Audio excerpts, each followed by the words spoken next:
Good morning all of you.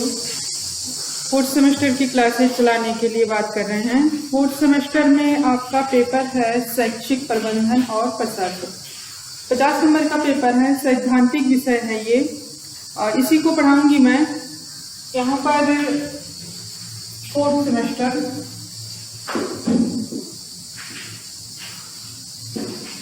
आपके paper का नाम है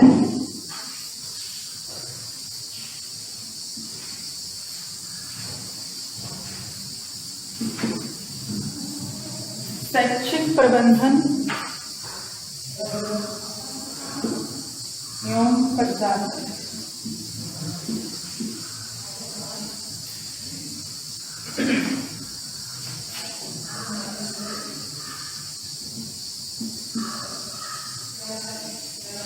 educational management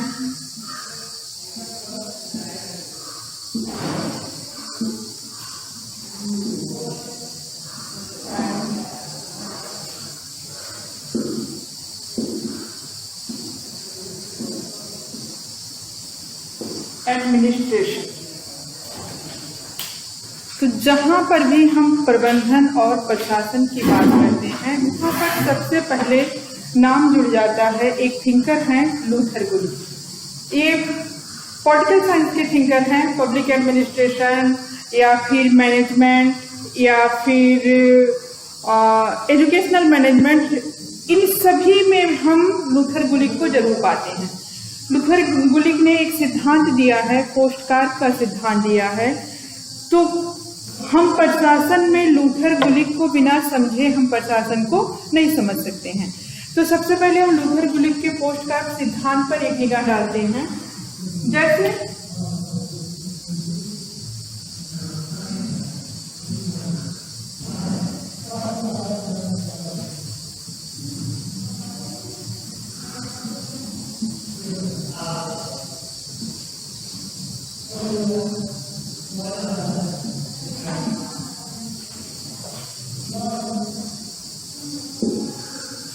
postcard theory by Luther गुलिक।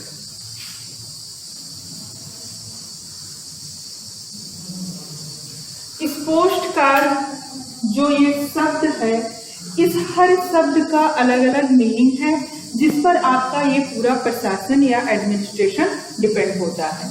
जैसे पी से हो जाएगा आपका प्लानिंग।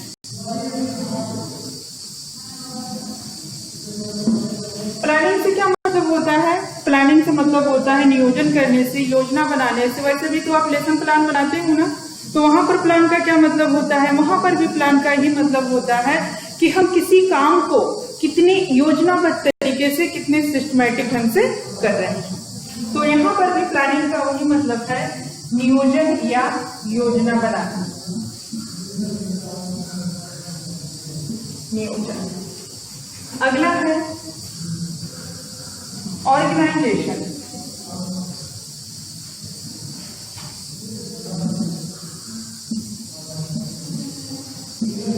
ऑर्गेनाइज का मतलब क्या होता है? किसी चीज को व्यवस्थित करना, संगठित करना, इकट्ठा कर लेना, उसको एक सिस्टमैटिक तरीके से करना। ऑर्गेनाइज का मतलब यहाँ पर संगठन से।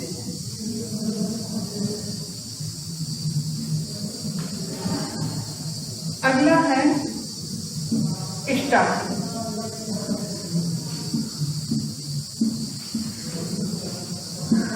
स्टाफ क्या होता है? कर्मचारी।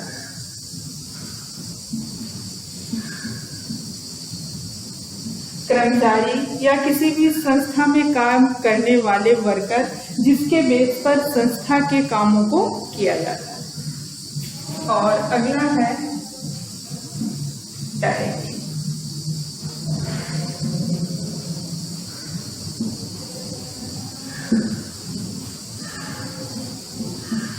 यानी कि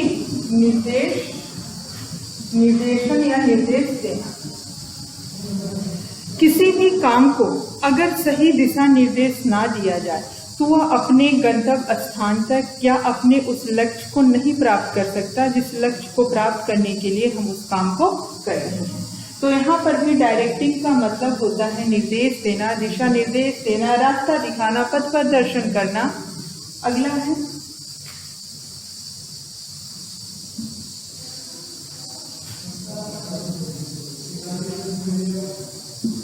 कोऑर्डिनेशन।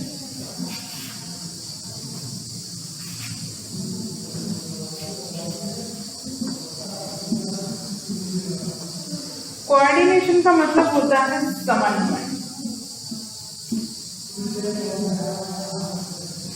इसको अगर आप सिंपल शब्दों में कहोगे तो समन्वय का मतलब होता है तालमेल बिठाना, एडजस्ट कर लेना और उसको एक सलीके से करना।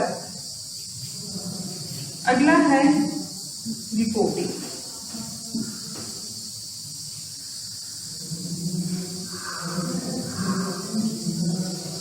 रिपोर्टिंग का मतलब होता है प्रतिवेदन।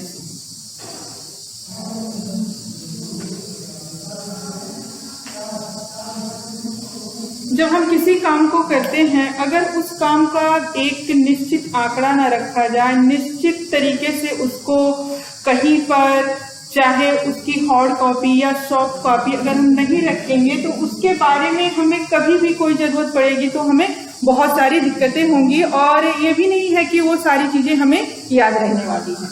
तो किसी भी संस्था में जो भी काम होते हैं उसके द्वारा जो किए गए आंकड़े होते हैं, जो लेखा जोखा होता है, उसकी रिपोर्टिंग होती है, उसको एक फाइल में एडजस्ट करके रखा जाता है। अगला है बजटिंग।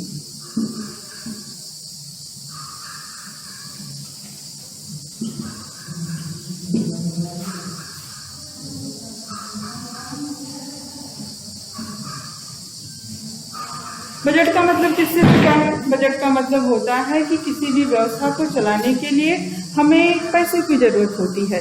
जब तक वो फाइनेंशियल प्रॉब्लम दूर नहीं होगा तब तक हम किसी भी काम को अच्छे तरीके से नहीं कर सकते हैं। लेकिन अगर हम इन सभी को ऐड करें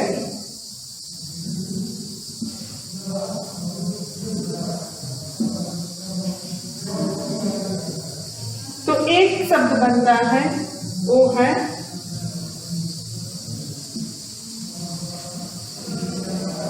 मैनेजमेंट, यानी कि प्रबंधन, व्यवस्था, ऑर्गेनाइजेशन और संगठन। इसको आप बहुत ही सिंपल तरीके से समझ सकते हो। जैसे आप किसी भी काम को करने के लिए तैयारी कर रहे हो तो वहां पर सबसे पहले आप क्या करोगे? उसको योजनाबद्ध तरीके से उसको अपने माइंड में सेट करोगे, उसके लिए सारे डाटा, सारी जानकारियां कलेक्ट करोगे। तो वो क्या हो गया? नियोजन करना, प्री प्लानिंग करना। उसके बाद संगठन, उस काम के लिए आप वो सारे रिसोर्स इकट्ठा करोगे, वो चाहे भौतिक हो या चाहे मानवीय, वो सारी चीजों को आप इकट्ठा करोगे। और किसी भी काम को करने के लिए कर्मचारी की जरूरत तो पड़ती ही है, तो उसके लिए एक आप ये कह सकते हैं जैसे सही योग्यता के आधार पर सही चीज को किसी को सौंपना। तो यहाँ पर आप अपने काम के हिसाब से कर्मचारियों की नियुक्ति करोगे और वहां पर उन कर्मचारियों की योग्यता के आधार पर उनके ऊपर उनका कार्यभार सौंपोगे, जिससे कि उस कार्य को व्यवस्थित एक दिशा निर्देश दिया जा सके। उसके बाद है निर्देशन। कहीं पर भी किसी काम को करने के लिए निर्देशन की आवश्यकता होती है। निर्देशन के बिना हम किसी भी काम को सही तरीके से कर नहीं सकते हैं। तो निर्देशन चाहिए होती है किसी काम को करने के लिए। उसके बाद होता है समन्वय। अगर सभी चीजों में एक निश्चित तालमेल, एक निश्चित समन्वय न हो तो वो काम एक बिल्कुल दिशाविहीन हो जाती है। उसका वो जो हमें फीडबैक चाहिए होता है वो फीडबैक हमें नहीं मिलता है। अगला है प्रतिवेदन। हमारे द्वारा किए गए जितने भी वर्क हैं उन सभी को हम एक जगह उसका हम हार्ड कॉपी या सॉफ्ट कॉपी या उसके बारे में आंकड़े एक निश्चित तरीके से रखते हैं और उस काम को करने के लिए बजट की जरूरत होती है, यानी कि पैसे, बिना पैसे के कोई भी काम नहीं हो सकता है। तो यहाँ पर हम जब प्रबंधन की बात करेंगे, प्रशासन की बात करेंगे, तो लूथर गुलिक का ये जो सिद्धांत है ये हमें प्रशासन की पूरी तरीके से एक जड़ है, एक बेस है। जो हमें पूरे प्रशासन को समझाती है। तो यहाँ पर जैसे हमें कई चीजों का अध्ययन करना है, जैसे संस्थागत नियोजन है, विद्यालय प्रबंधन है, समय तालिका है, और फिर उसके बाद वहाँ पर विद्यालय मैनेजमेंट है, पुस्तकालय है। इन सभी के विषय में हमें इसमें अध्ययन करना है। तो हमारा ये फर्स्ट टॉपिक जो है प्रशासन से रिलेटेड है, और इसके अंतर्गत हम सबसे पहले संस्थागत नियोजन के बारे में अध्ययन करेंगे। आप लोग पढ़ते रहिए, और थर्ड सेमेस्टर में भी कहीं पर कोई दिक्कत हो तो उसके लिए डिस्कस करिएगा, लेकिन फोर्थ सेमेस्टर का आप आगे बढ़ाइए और उसको पढ़िए। कहीं पर कोई दिक्कत हो तो उसको आप पूछ सकते हैं। थैंक्स।